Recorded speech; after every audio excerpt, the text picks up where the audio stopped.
Hello everyone, welcome to Edumate. ಈ ವಿಡಿಯೋದಲ್ಲಿ 5th semester BComನಲ್ಲಿ ಬರುವಂತಹ ಫೈನಾನ್ಷಿಯಲ್ ಮ್ಯಾನೇಜ್ಮೆಂಟ್ ಸಬ್ಜೆಕ್ಟ್ನ ಫಸ್ಟ್ ಯೂನಿಟ್ನಲ್ಲಿ ಫೈನಾನ್ಷಿಯಲ್ ವ್ಯಾಲ್ಯೂಸನ್ನು ಫೈಂಡ್ ಔಟ್ ಮಾಡಬೇಕಾದಾಗ ಯೂಸ್ ಮಾಡುವಂಥ ಇಂಪಾರ್ಟೆಂಟ್ ಫಾರ್ಮುಲಾಸನ್ನು ಈಸಿ ಮೆಥಡಲ್ಲಿ ನೋಡೋಣ. ಮೊದಲನೇದು ಫ್ಯೂಚರ್ ವ್ಯಾಲ್ಯೂ.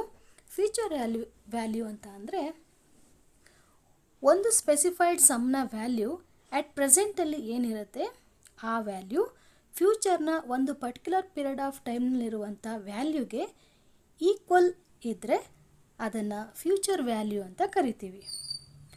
ಫ್ಯೂಚರ್ ವ್ಯಾಲ್ಯೂನ ಫೈಂಡ್ ಔಟ್ ಮಾಡುವಂಥ ಫಾರ್ಮುಲಾ ನೋಡಿ. ಮೊದಲನೇ case, in case of single compounding period or single rate of interest ಇದ್ದಾಗ formula FV is equal to PV into 1 + R to the power n. ಇಲ್ಲಿ FV indicates future value, PV indicates present value, R is rate of interest and N stands for number of years. Next, second case ನೋಡಿ. Multiple compounding period or intra compounding period ಇದ್ದಾಗ ಈ ಸಿಚುವೇಷನ್ನಲ್ಲಿ ಏನಾಗುತ್ತೆ ಅಂದರೆ compounding periods very ಆದ ಹಾಗೆ interest rate ಕೂಡ change ಆಗ್ತಾ ಹೋಗುತ್ತೆ. ಈ ಥರ ಪ್ರಾಬ್ಲಮ್ಸ್ ಇದ್ದಾಗ formula PV into 1 + R divided by F to the power N into F. ಇಲ್ಲಿ F ಮಾತ್ರ ಚೇಂಜ್ ಆಗುತ್ತೆ, ಬೇರೆ ಎಲ್ಲದೂ ಕೂಡ ಸೇಮ್ ಇರುತ್ತೆ. ಈ ಫಾರ್ಮುಲಾದಲ್ಲಿ F ಅಂತ ಅಂದರೆ frequency of compounding in a year ಅಂತ. ಈ ಫ್ರೀಕ್ವೆನ್ಸಿ ಕಾಂಪೌಂಡಿಂಗ್ ವ್ಯಾಲ್ಯೂ 4 ಸಿಚುವೇಷನ್ಸಲ್ಲಿ ಚೇಂಜ್ ಆಗುತ್ತೆ. ಆ 4 ಸಿಚುವೇಷನ್ಸ್ ಯಾವುದಪ್ಪ ಅಂದರೆ ಇನ್ case of half year, in case of quarterly, in case of monthly, ಹಾಗೆ ಇನ್ ಕೇಸ್ ಆಫ್ ಡೈಲಿ. ಇಲ್ಲಿ ಹಾಫ್ ಇಯರ್ ಇದ್ದಾಗ F ಅನ್ನು 2 ಅಂತ ಕನ್ಸಿಡರ್ ಮಾಡಬೇಕು. ಕ್ವಾರ್ಟರ್ಲಿ ಇದ್ದಾಗ F 4 ಆಗುತ್ತೆ. ಮಂತ್ಲಿ ಇದ್ದಾಗ F ಅನ್ನು 12 ಅಂತ ತಗೋಬೇಕು. ಹಾಗೆ ಡೈಲಿ ಇದ್ದಾಗ F 365 ಆಗುತ್ತೆ. Next future value of annuity. Annuity ಅಂತ ಅಂದರೆ ವಾರ್ಷಿಕ ವೇತನ. ಒಂದು ಸರ್ಟೆನ್ ಪೀರಿಯಡ್ ಆಫ್ ಟೈಮ್ನಲ್ಲಿ ಆಗುವಂತಹ ಕ್ಯಾಶ್ ಫ್ಲೋ ಅಥವಾ ನಗದು ಹರಿವನ್ನು ಆ್ಯನ್ಯುಟಿ ಅಂತ ಕರಿತೀವಿ.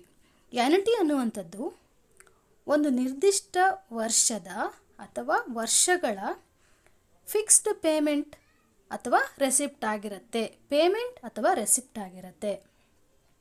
ಫ್ಯೂಚರ್ ವ್ಯಾಲ್ಯೂ ಆಫ್ ಆ್ಯನ್ಯುಟಿನ ಆ್ಯನ್ಯುಟಿ ಟೇಬಲ್ ಯೂಸ್ ಮಾಡಿ ಕೂಡ ಫೈಂಡ್ ಔಟ್ ಮಾಡ್ಬೋದು.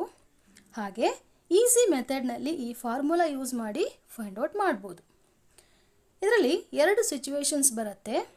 ಈವನ್ ಕ್ಯಾಶ್ ಫ್ಲೋ ಇದ್ದಾಗ ಹಾಗೆ ಅನ್ಈವನ್ ಕ್ಯಾಶ್ ಫ್ಲೋಸ್ ಇದ್ದಾಗ.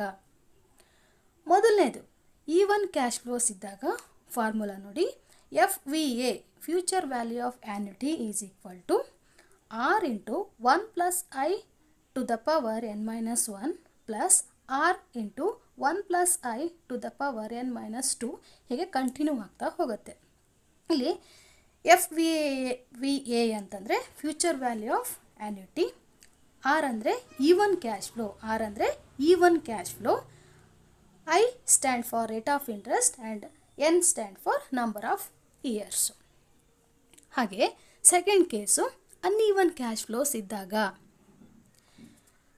Future value of uneven cash flow is equal to R1 into 1 + I to the power n-1 plus R2 into 1 + I to the power n-2 ಹೀಗೆ continue ಆಗ್ತಾ ಹೋಗುತ್ತೆ.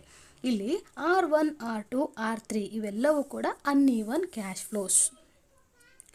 Even cash ಫ್ಲೋಸಲ್ಲಿ R same ಇರುತ್ತೆ.